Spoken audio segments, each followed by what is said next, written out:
Bismillahirrahmanirrahim. Assalamualaikum warahmatullahi wabarakatuh. Waalaikumsalam warahmatullahi wabarakatuh. Alhamdulillah alamin wassalatu wassalamu ala asrafil anbiya wal mursalin wa ala alihi wa sahbihi ajmain. Pertama-tama marilah kita panjatkan puji dan puja syukur kepada Allah Subhanahu wa taala yang mana telah memberikan kita nikmat iman, nikmat Islam sehingga kita dapat berkumpul di tempat yang megah ini. Salam sering salam tak lupa pula kita panjatkan kepada baginda Nabi besar Muhammad sallallahu alaihi wasallam yang mana telah membawa kita dari alam jahiliyah sampai ke alam Islamiyah seperti yang kita rasakan saat sekarang ini.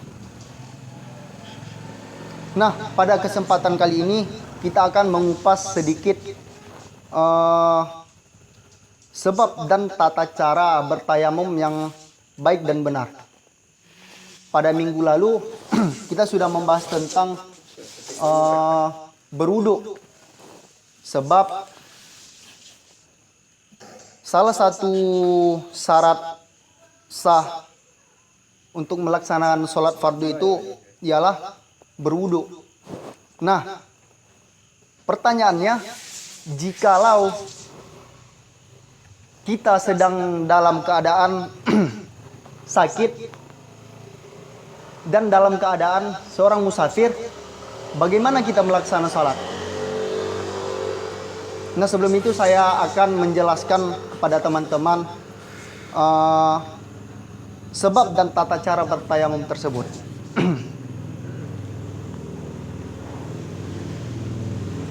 Sebab dan tata cara bertayamum yang baik. Yang pertama adalah ketiadaan air secara kasat mata dan syara. Secara kasat mata misalnya seperti dalam keadaan berpergian dan benar-benar tidak ada air. Sedangkan secara syara adalah air yang ada hanya mencukupi untuk kebutuhan minum saja. Nah, sehingga tidak mungkin dipakai untuk berwudu. Yang kedua adalah jauhnya tempat untuk memperoleh air yang diperkirakan sekitar 2,5 km untuk bisa mendapatkannya. Yang ketiga adalah tulisannya menggunakan air. Secara kasat mata, air memang dekat, namun tidak bisa dijangkau karena beberapa hal. Misalnya, adanya musuh, binatang buas, di penjara, dan lainnya. Secara syara, contohnya, karena khawatir akan datang penyakit, takut penyakitnya. Hal ini tercantum dalam firman Allah Subhanahu wa taala di dalam surah An-Nisa ayat 43 yang artinya, dan jika kamu sakit atau sedang dalam musafir atau datang dari tempat buang air atau kamu telah menyentuh perempuan kemudian kamu tidak dapat air, maka bertayamumlah kamu dengan tanah yang baik atau suci. Sapulah mukamu dan tanganmu, sesungguhnya Allah Maha Pemaaf lagi Maha Pengampun. Nah, dalam hal tersebut terdapat dua alasan seseorang dapat melakukan tayamum: karena sakit, yang kedua karena sedang dalam bepergian atau seorang musafir. Nah, di sini saya akan menjelaskan kepada teman-teman syarat-syarat bertayamum.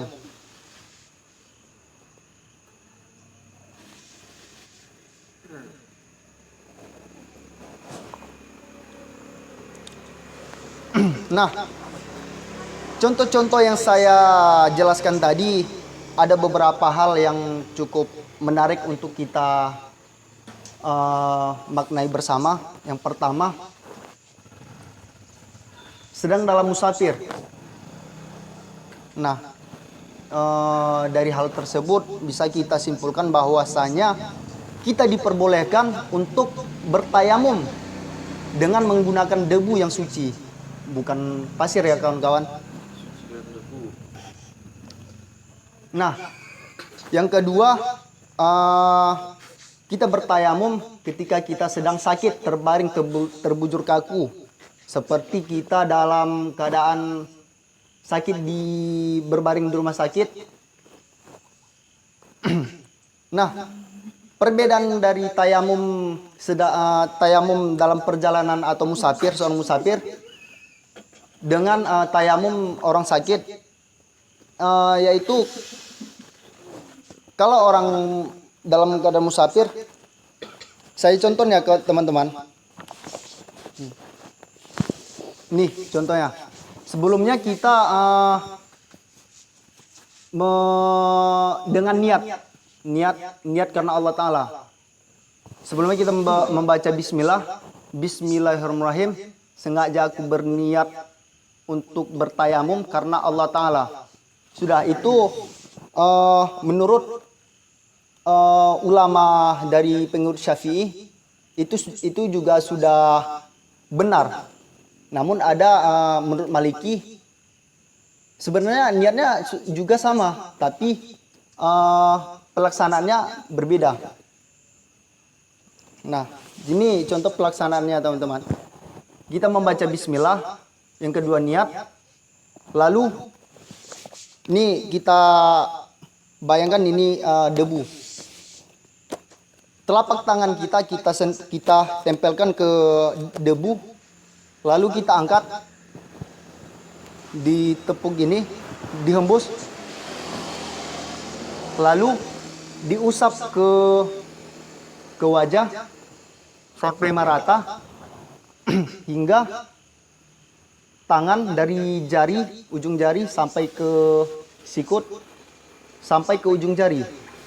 Begitu juga sebaliknya.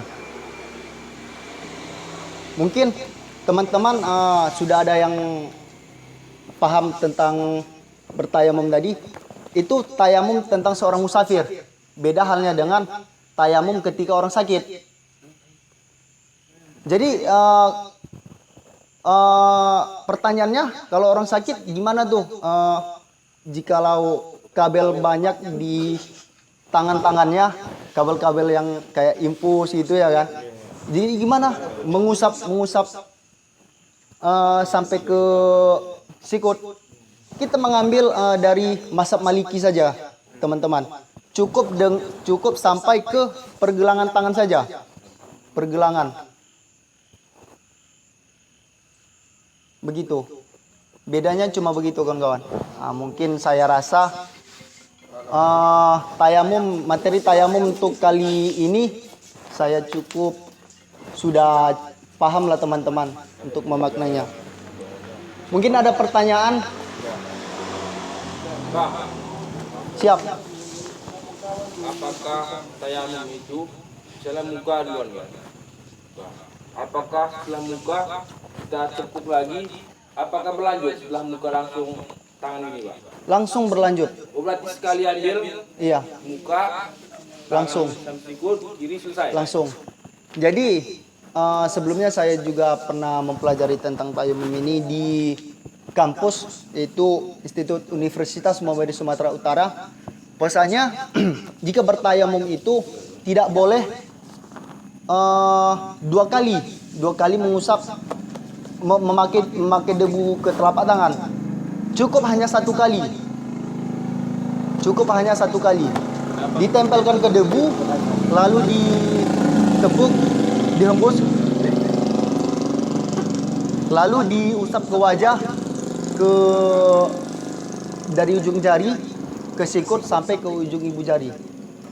Pak, Begitu sebaliknya. Jadi bedanya untuk musafir dan orang sakit yang terbaring cukup dengan sampai pergelangan tangan saja.